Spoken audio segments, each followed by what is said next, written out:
And hello everybody, welcome back to the channel guys, hope you're all well. Before we do get into today's video, as always, please do smash that like button and subscribe to the channel for daily Liverpool content. Guys, in today's video we've got an interesting one there, as you can see in the title. We will discuss that with regards to the transfer front fairly soon, whilst also going over all the latest Liverpool news from the last 24 hours. But there's only one place to really start, and that's with regards to Trent Alexander-Arnold. Of course, started again for England in their second group match of the European Championships, and again kind of used as a bit of a scapegoat and maybe treated unfairly to social media criticism and all these kind of things, but something that we are kind of used to in the Liverpool front. We all know how great he is and he's done a lot of great things for us, but again I don't really understand the whole saga. As stated, England were absolutely rank rotten yesterday, and to be fair, when it comes to England, there's obviously club over country for me, but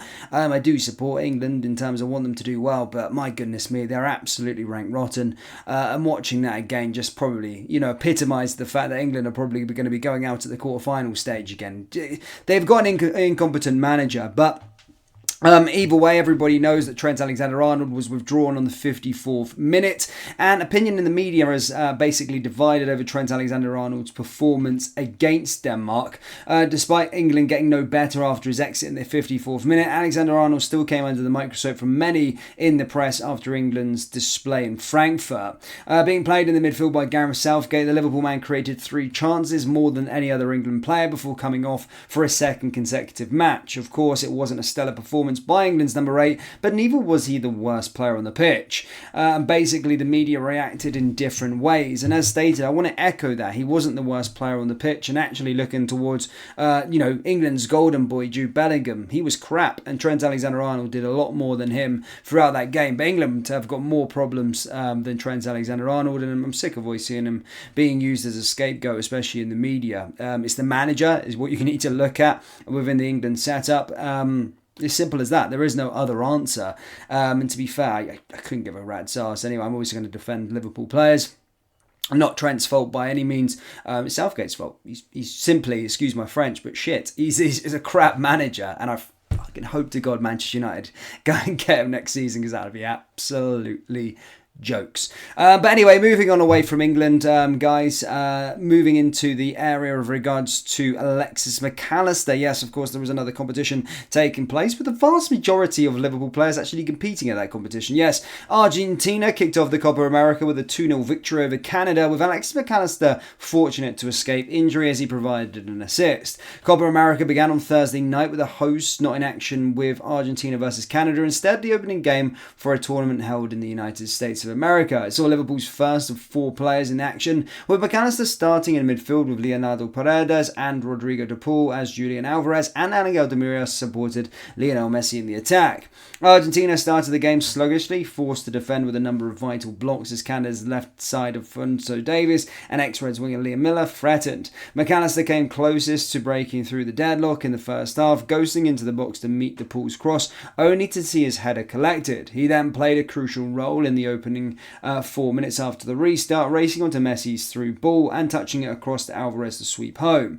In claiming the assist, though, the 25-year-old was brought down by a nasty challenge from the Canada goalkeeper, leaving him in pain on the turf as his teammates celebrated. Luckily, Mac Allister did escape injury and was able to play the full 90 minutes, which perhaps was fortunate the move ended in a goal conceded rather than a red card shown.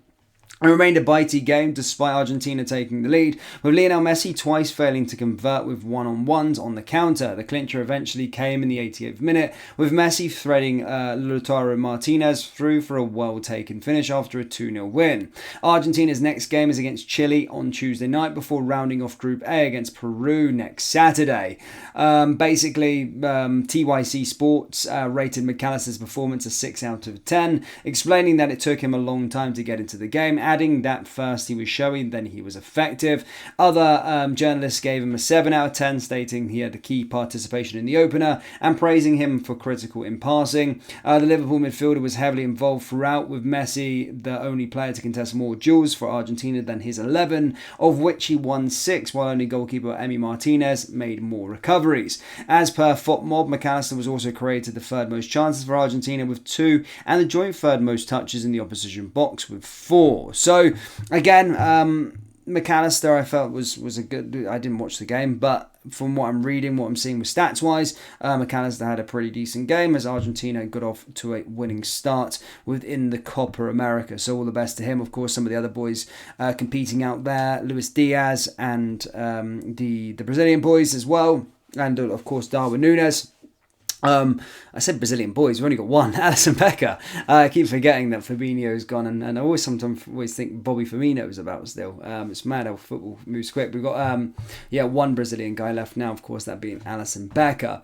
Now, with regards to the transfer front, Calafiori, of course, everyone getting over the top about. Of course, Fabrizio Romano has provided a light link and stated that we are, of course, interested in the player, one to certainly watch throughout the summer, but put in a good performance yesterday, despite him scoring an own goal against Spain. But again, I thought a decent defensive performance from him, despite the own goal. And as I stated, loads of Liverpool fans have been raving about his performance on social media. So one to watch, we'll keep up to date with regards to that. But Bologna are feeling that they can cash in and would rather sell him abroad than sell him into an Italian side like Juventus, who are currently linked to the player. One thing though, not many Italian players do go and venture out of the country, especially centre-backs. So we'll have to wait and see with regards to that. Now moving on to another part of the transfer front, which takes us to the main headline of today's video, guys. Liverpool could be set for £9 million transfer windfall this summer if Chelsea do follow through on their expected interest in Dominic Solanke.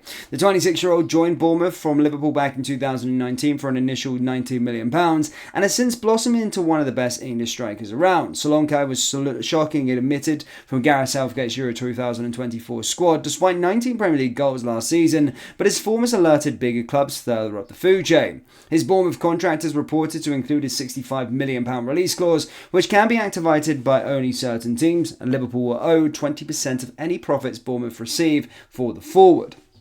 Working off a £46 million profit on the back of a £65 million fee, Liverpool will be owed around £9 million should Chelsea move ahead with their blockbuster signing this summer. Chelsea have been given the green light to land a striker from their board this summer, with Solanke being up there with one of the most interested that they're into. Solanke obviously left Chelsea back in 2017 to join Liverpool for a reported £3 million compensation fee, but the frontman did fail to make a senior breakthrough at Stamford Bridge despite starring as a youth academy graduate, playing only once for the first team before moving on. It didn't work out for Liverpool really either, but again, good to see him doing so very well. And again, it's not so surprised that Chelsea always go and buy back players that did well for them. And as stated, guys, there's been a green light given with regards to Chelsea buying a striker. They're wasting no time with their business, and as we've seen with Todd Bowley, he just likes to buy anyone that's in form. So decent reports down south. Chelsea sources are stating that they could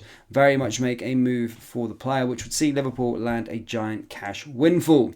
Liverpool fans, that's all I've got for you today. Do let me know your thoughts down there in the old comment section below. Hit the like button, hit the subscribe button, and I will see you all next time. Take care. Peace.